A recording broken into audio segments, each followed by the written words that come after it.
नमस्कार शेतकरी मित्रांनो, आज आपण सांगोला तालुक्यातील दायटी या ठिकाणी आलेलो आहे. तर मित्रांनो, आपण आता अंजीरच्या प्लॉटमध्ये उभा आहे. तर पहिल्याच पिकाचा अंजीरचा प्लॉट आहे आणि दोघा भावंडांनी मिळून हा अंजीरचा प्लॉट जबरदस्त आणलेला आहे. पहिल्याच पिकाला यातून चांगलं उत्पन्न पण त्यांना मिळालेलं आहे आणि यांनी माल मार्केटिंगला म्हणजे बाहेर मार्केटला न पाठवता हे स्वतः ग्राहकापर्यंत माल पोचवतात. तर मित्रांनो, या अंजीर प्लॉटच्या आपण लागवडीपासून ते उत्पादनापर्यंतची संपूर्ण माहिती या व्हिडिओच्या माध्यमातून कव्हर करणार आहे. आता आपल्याकडं बघायला गेलं तर अंजीर हे पीक जास्त करून बघायला मिळत नाही. आता बरेच शेतकरी या पिकाकडे वळालेले आहेत. तर अंजीर प्लॉटमध्ये काय काय अडचणी येतात आणि हे पीक परवडण्यासारखं आहे का, अशी संपूर्ण माहिती आपण या व्हिडिओच्या माध्यमातून जाणून घेणार आहे. जर कोणी आपल्या चॅनलवर नवीन असेल तर चॅनलला सबस्क्राईब करा, म्हणजेच असेच नवनवीन व्हिडिओ तुम्हाला आपल्या चॅनलवरती पाहायला मिळतील. नमस्कार. नमस्कार. आपला परिचय द्या पहिल्यांदा. माझे नाव संतोष अण्णा जगदाळे, मुक्काम पोस्ट दायटी, तालुका सांगोला, जिल्हा सोलापूर. कोणत्या व्हरायटीची लागवड आहे ही आता ही अंजीर? पुन्हा पुरंदर व्हरायटी. पुन्हा पुरंदर. किती झाडाची लागवड आहे? हे सर्वसाधारण 400 ते 450 झाड आहेत. 400 ते 450 झाडं. किती एकर क्षेत्र आहे तुमचं? 1.5 एकर आहे. 1.5 एकर अंजीर लावले. आपलं आता हे म्हणजे कधीची लागवड आहे ह्या प्लॉटची? हे जी लागवड 1.5 वर्ष झालं. 1.5 वर्ष झालं. तर ह्याच्या आधी कोणती पिकं घेत होता तुम्ही यात? डाळिंब होतं, द्राक्ष होते. तर आता आपल्याकडं जास्त करून अंजीर बघायला मिळत नाही, तर तुम्ही ह्या पिकाकडं कसे काय वळाला? डाळिंबाज विशेष करून आपल्यात उत्पन्न तयारच होईना, त्यात काय खर्च बी निघा. पुन्हा आम्ही ही पर्याय निवडून अंजिराकडे वळलो. म्हणजे आता आपल्या इकडं बघायला गेलं तर म्हणजे जास्त प्रमाणात नाही अंजीर. तर बाबा असं म्हणजे हे जे लागवड ही करताना असं तुम्हाला काय वाटलं नाही बाबा आपल्याला डाळिंबात आधीच अडचणी आली, त्या परत अजून अंजीर इकडे जास्त प्रमाणात नाही, त्यात अडचणी येतील असं काय? असं काय नाही वाटलं, कारण नवनवीन जरा करावं असं म्हणलं. कारण वेगवेगळं केल्याशिवाय यात काय हे होत नाही, उत्पन्नाचा काय सोर्स येत नाही. त्यामुळे हे केलं आम्ही आणि हे उत्पन्न चांगलं मिळतं यातून. तरी मला सांगा, म्हणजे तुम्ही ज्या वेळेस ह्याची लागवड केली तर आधी कोणाचं म्हणजे प्लॉट बघितलं होतं का, कोणाचं मार्गदर्शन घेतलं होतं? तर कसं तुम्ही ह्या पिकाकडे वळाला? मार्गदर्शन म्हणजे आम्ही डायरेक्ट नर्सरीतच गेलो आणि नर्सरीतनं रोपं आणली. त्यांनी थोडंफार मार्गदर्शन दिलं आणि पहिल्या बाग असल्यामुळं आम्हाला थोडं काय यातला औषधाचं हे काय वाटलं नाही. 1.5 वर्षापूर्वी लागवड केलेली? 1.5 वर्ष. पहिलंच पीक आहे का तुमचं? पहिलं पीक आहे. तर लागवड करताना तुम्ही कशी लागवड केली होती ह्याची? आम्ही 15 बाय 15 लागवड केली. 2 झाडांमधलं अंतर 15 बाय 15 आहे. आणि पट्ट्यातलं अंतर किती आहे? सगळं चौफेर 15 बाय 15 आहे. म्हणजे पट्ट्यातलं पण 15 आहे, झाडाच्या मध्ये 15. तर 15 बाय 15 हे अंतर योग्य आहे का, काय कमी जास्त अंतर पाहिजे? तसं अंतर जास्तच पाहिजे, पण ते त्यावेळेस आम्हाला जास्त अंतर वाटलं. कारण जसं हे झाड मोठं होत जाईल तसं हे अंतर कमी होतंय. मग किती अंतर पाहिजे तरी योग्य अंतर? आता 18 बाय 18 अंतर पाहिजे. 18 बाय 18. तुमचं आता 15 बाय 15 अंतर? 15 बाय 15. तर लागवड करताना म्हणजे शेतीच्या मशागतीपासून कशी लागवड केली होती? म्हणजे मशागत काय? नांगरून खानाटून रोटरून सगळं व्यवस्थित केलं, चारी मारली आणि लागवड केली. म्हणजे रोपाची लागवड करताना खत वगैरे त्यात काय घातलं होतं? हे कायच टाकलं नाही आम्ही, हाय असंच लागण केली. रोपांची चाल धरल्यावरच परत त्याला शेणखत हे टाकलं. तर ह्या पिकाला म्हणजे पाण्याचं हे प्रमाण कसं आहे? पाणी हे हार्वेस्टिंगला आल्यावर जास्त प्रमाणात लागतंय, इतर टायमिंगला पाणी लय लागत नाही. आणि लागवडीचा सीझन म्हणलं तर कोणत्या सीझनला लागवड? महिन्यात लागण करायची काय अडचण नाही, कधीही लागण केली तर चालते. म्हणजे तुम्ही लागवड केल्यापासून पुढं त्याचं नियोजन कसं केलं होतं? लागवड केली की ह्याला 4 महिन्यात पिकच चालू होते.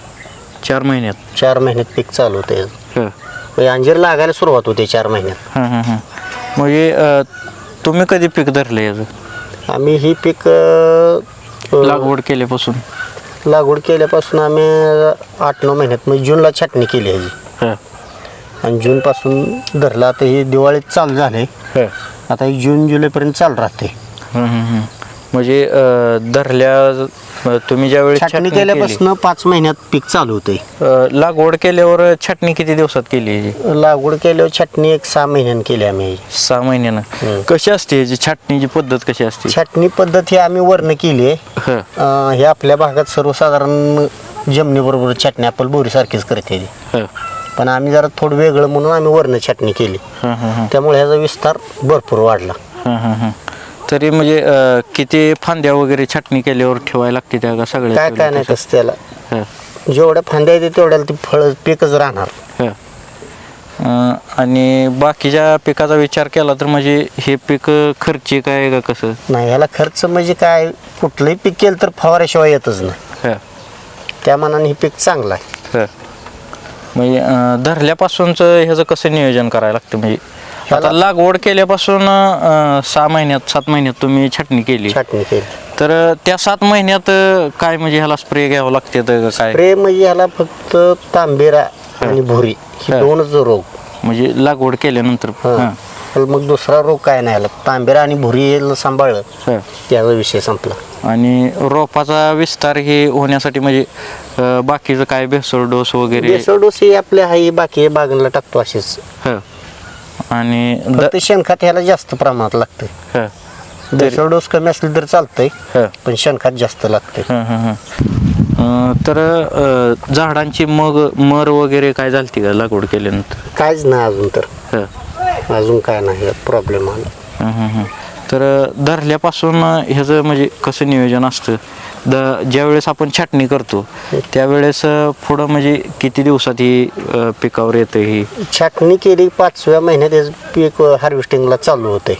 छाटणी केल्यापासून 5व्या महिन्यात हार्वेस्टिंगला चालू होते. तर त्या 5 महिन्यातलं नियोजन कसं असतंय? 5 महिन्यात विद्राव्य खतं काय, हं, आपले बेसळ डोस काय, हं, आणि वातावरणा हिशोबान फवार. हं. तरी कोणतं रोग जाणवतात तुम्हाला? म्हणजे त्याला भुरी आणि तांबेरा हे भुरी. दोनच रोग. हं, त्यात दुसरा रोग कुठलाच नाही. हं, हं, हं. भुरी आणि तांबेराच फक्त. हं, हं, हं. म्हणजे आता तुमचा ही प्लॉट दिवाळी चालू झालाय, हां, तर दिवाळीपासून म्हणजे आता किती माल गेला तुमचा? किती तोड झाली आता? ही 1 दिवसाआड तोडा आहे. 1 दिवसाड तोड आहे. 1 दिवसाआड तरी किती माल निघते 1 दिवसाड? 150 किलो निघते. 150, 200, 150, 200, 150-200 किलो. तरी किती माल गेला तुमचा आतापर्यंत? म्हणजे आत्तापर्यंत एक 5 टन माल गेला असेल. 5 टन. मग अजून हे किती दिवस चालेल प्लॉट? अजून जूनपर्यंत चालतो प्लॉट हा.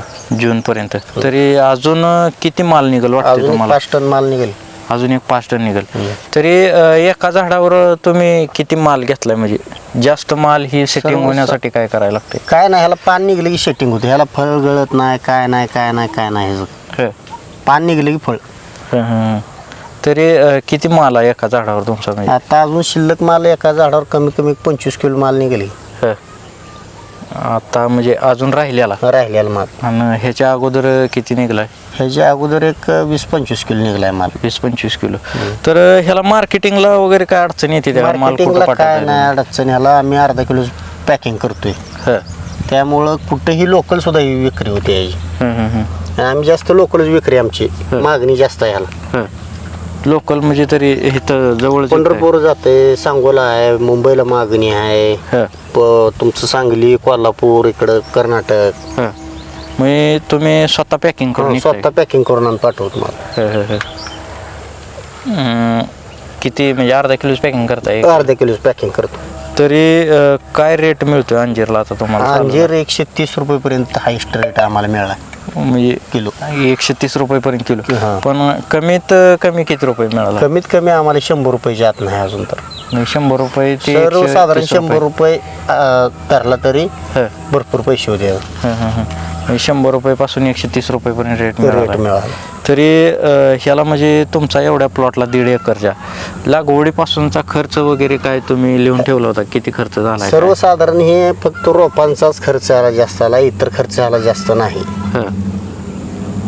म्हणजे इतर पिकाच्या तुलनेत कसं लय चांगला आहे खर्चाचं पीक प्रमाण? हे. इतर पिका तुलनेत ह्याला खर्च कमी आहे. तरी किती खर्च झालाय तुमचा 1.5 एकराला? 1.5 एकरला सर्वसाधारण आमचा एक स्प्रेचा खर्च झाला असेल एक 50,000 रुपये आणि खत एक 10,000-20,000 रुपये. 1,00,000 रुपये खर्च झाला आहे हार्वेस्टिंग पर्यंत. सगळी जाळी फिळी सगळं पूर्ण त्यात. मग जाळी पाखराला जाळी टाकून घेतली आम्ही. फळी जी डॅमेज होत होती ती डॅमेज व्हायची भानगड झाली नाही. म्हणजे 1,00,000 रुपये खर्च झालाय. 1,00,000 रुपये. तर पहिल्या पिकाला किती उत्पन्न निघेल असं तुम्हाला सर्वसाधारण वाटतंय? एक 6 लाखाच्या पुढे उत्पन्न होईल पहिल्याच पिकाला 6 लाखापर्यंत. आणि इथनं पुढं म्हणजे हे बाग झाल्यावर आता कधी छाटणी करणार तुम्ही? आता हे जूनला छाटणी. जूनला छाटणी. म्हणजे पहिल्या पिकाला तुमचा एवढा माल निघाला म्हणजे आता दुसऱ्या पिकाला दुसऱ्या पिकाला डबलच माल निघते. तरी छाटणी वगैरे आता कधी करणार तुम्ही? आता जूनला छाटणी. जूनला छाटणी. कशी म्हणजे छाटणीची पद्धत कशी असते? छाटणी पद्धत आता ती जिथून छाटलं पहिलं तिथून एक 2-3 डोळं ठेवायचं आणि कट मारायचं त्याला. ते फांद्याची संख्या वाढत जाते. फांद्याची संख्या वाढली की मालाची संख्या वाढली. ह्याला आता मार्केटिंगला वगैरे काय अडचणी येते त्या? कुठं मार्केटिंगला marketing काय नाही हो, 1/2 किलो पॅकिंग केलं की जी कोण पण घेऊन जाते. गरीबातला गरीब सुद्धा माणूस पॅकिंग घेऊन जात. अर्धा किलोच पॅकिंग? 1/2 किलो 50-60 रुपयाला कोण बी घेऊन जाऊ शकते ह्याला. त्यामुळे पॅकिंग विक्री मार्केटिंग ह्याचं काहीच अडचण नाही. लोकलच विक्री करता? लोकलच विक्री. तरी किती माल निघतो म्हणजे किती दिवसाला तोडा घेता? 1 दिवसाआड तोडा ह्याचा. 1 दिवसाआड तोडा? 1 दिवसाआड. किती माल निघते 1 दिवसाआड? 1 दिवसाआड सर्वसाधारण 150-200 किलो माल निघतो. 150-200 किलो माल 1 दिवसाआड. म्हणजे ते सगळा माल तुम्ही म्हणजे बाहेरनं पाठवता पॅकिंग करून? पॅकिंग करूनच. 1 किलो आम्ही असं लूज माल कुठं देत नाही. पूर्ण टोटल असं पॅकिंग करूनच माल आमचा जातो. तरी कोणत्या कोणत्या एरियात जातो इथं? म्हणजे इथं आमचा पंढरपूर जातो, सांगोला, सांगली, कोल्हापूर, मिरज. जशी ऑर्डर येईल तसं आम्ही पाठवून देतो. कोण येते तर आम्हाला स्टॉलवाल्यांचं आम्हाला एवढा द्या. तर आता आपल्या भागात बघायला गेलं तर म्हणजे जास्त प्रमाण नाही नाही. आता लागणी चालू झाले आता म्हणजे लोक त्याकडे वळाले. लागले. तर तुम्हाला म्हणजे ह्यात अडचणी वगैरे काय काय जाणवल्या? अडचणी काय जाणवलं नाही तेव्हा आम्हाला. तर म्हणजे डाळिंब द्राक्ष डाळिंब द्राक्ष त्याच्यापेक्षा ही आम्हाला लय भारी वाटलं. कारण ह्यात डाळिंब द्राक्षासारखी इतकी अडचण नाही. डाळिंब द्राक्ष जेवढी अडचण आहे तेवढी ह्याला अडचण नाही. तरी किती जण तुम्ही म्हणजे ह्याचं कामकाज बघताय आता? आम्ही 4 जण. 4 जण.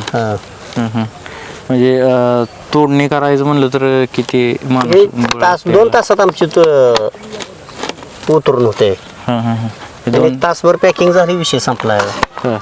तर म्हणजे माल म्हणजे चांगला क्वालिटी बनण्यासाठी साईज वाढीसाठी ही काय करता तुम्ही? हाही आपली लिक्विड विद्राव्य खतच. आणि 99% आम्ही जास्तीत जास्त सेंद्रिय आहे. आपले सेंद्रिय पूर्ण टोटल त्याला स्लरी आहे. कुठं तर नॉर्मल आम्ही ती केमिकल वापरलं नाही तर वापरलंच नाही. पूर्ण टोटल सेंद्रिय आहे. आता तुम्ही इतर पिकं कोणती कोणती घेताय तुमच्या? पेरू आहे आणि अंजीर, ही 2च पिकं आहेत आमच्याकडे. म्हणजे फळबागाच पिकं घेताय तुम्ही? फळबागाची पिकं. तर म्हणजे पेरू मध्ये ना अंजीर मध्ये कोणते तुम्हाला म्हणजे फळबाग चांगली वाटते? आम्हाला तसे आता सध्या अंजीरच चांगलं वाटतं पेरूपेक्षाही.